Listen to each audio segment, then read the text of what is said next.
Hello everyone, my name is David Huang and this is my presentation for advanced modes of ventilation.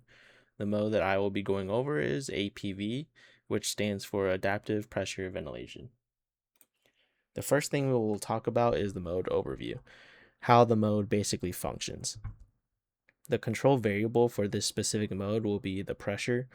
APV is a volume targeted pressure controlled ventilation mode. It functions closely to the conventional pressure controlled mode of ventilation, PRVC.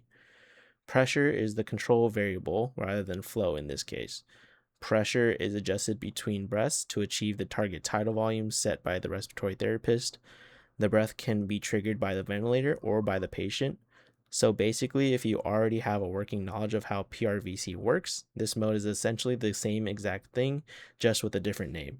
But if you don't understand PRVC, this presentation will hopefully still be able to help you guys out. So what makes APV advanced? It's advanced because by automatically adjusting pressure to deliver the target tidal volume, the ventilator can respond to changes in the patient's lung mechanics on a breath-by-breath basis. Next, we're going to go over, does APV have other names? Yes, it does. APV is the same or similar to the other modes such as APCMV, SCMV, and PRVC.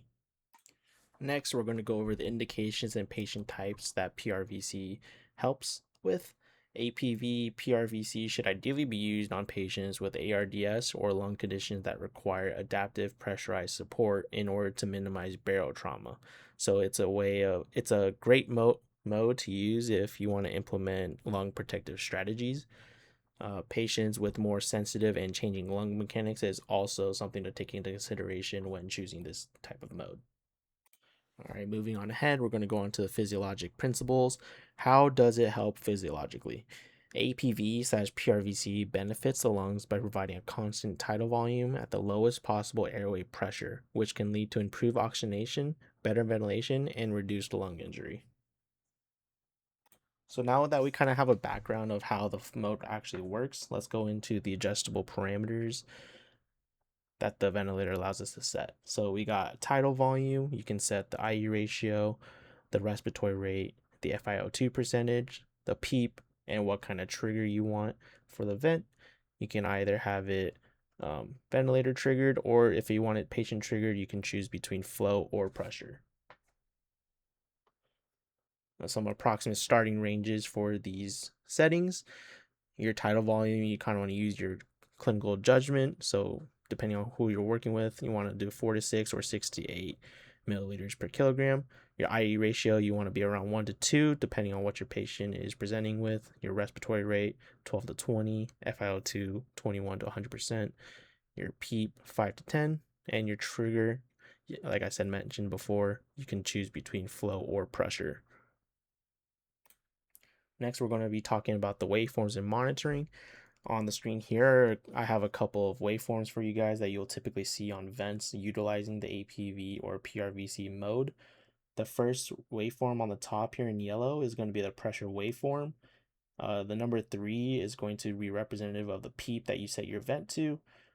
If you look at number 4, the green and the blue bar together is representative of the IE ratio that you have set, so you can double check if it's functioning properly. Number 5, you'll see the little dip that it's pointing to. That is going to be the trigger of whether it's patient triggered or ventilator triggered of when the patient's getting that breath. And then number 6 is going to be your P ramp. Below the pressure waveform is going to be in pink, your flow waveform. Number 2 represents your respiratory rate. And below the flow, you can see the volume, with number 1 being your tidal volume. So you can make sure your patient is getting the set target tidal volume that you set the ventilator to deliver. Next, we'll be going over some troubleshooting tips when using this type of mode. This kind of goes across using any type of ventilator with any sort of mode. They usually have a lot of similarities, but specifically with PRVC and APV, you can expect some alarms going off that go with increased PIP. Some normal causes that causes the increase in PIP are bronchospasm, secretions, mucus plugging, foreign body aspiration, and pneumothorax. Some RT interventions is to treat the underlying cause of obstruction. With bronchospasms, you can give a bronchodilator to open up those airways so that the alarm will stop alarming. The secretions, you can go ahead and suction around to make sure there's no obstruction of the ET tube so the vent can accurately deliver the breaths and not have to alarm you. The mucus plugging that goes along with secretions, the foreign body aspiration, going in and removing that will also remove the alarm, possibly causing the increase in PIP. Next, another alarm we're going to be talking about is the low pressure alarm. Usually some normal causes of this are cuff leaks and patient circuit disconnects. So it's very important that you're monitoring the pressure in the cuff and making sure the circuit is properly connected and there's no problems with it going to the patient.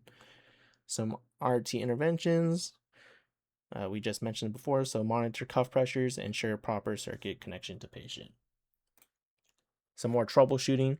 Air trapping is another cause for alarms going off. Some common causes for this is patient conditions, increased inspiratory time. Some RT interventions that you can do to remedy this is to decrease the inspiratory time by increasing the flow or the pressure limit, thus increasing the expiratory time, allowing the patient to have more time to breathe off the trapped air. Another problem that causes some alarms is patient and vent asynchrony. Some causes for this is increased flow/volume demand.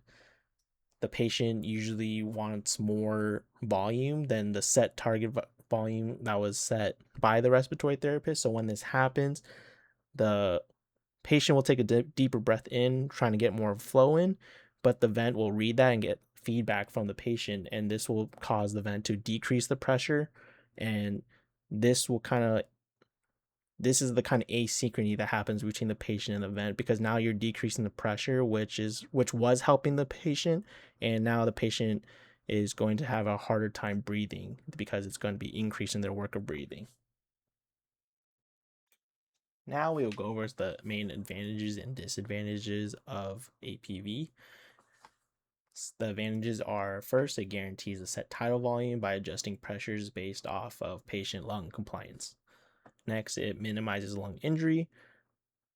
Next, can be more comfortable for patients compared to traditional modes of ventilation, mostly because it adapts to the changing lung pressures, so it's able to adjust its own pressure when delivering the set tidal volume. Now we can go on to the disadvantages.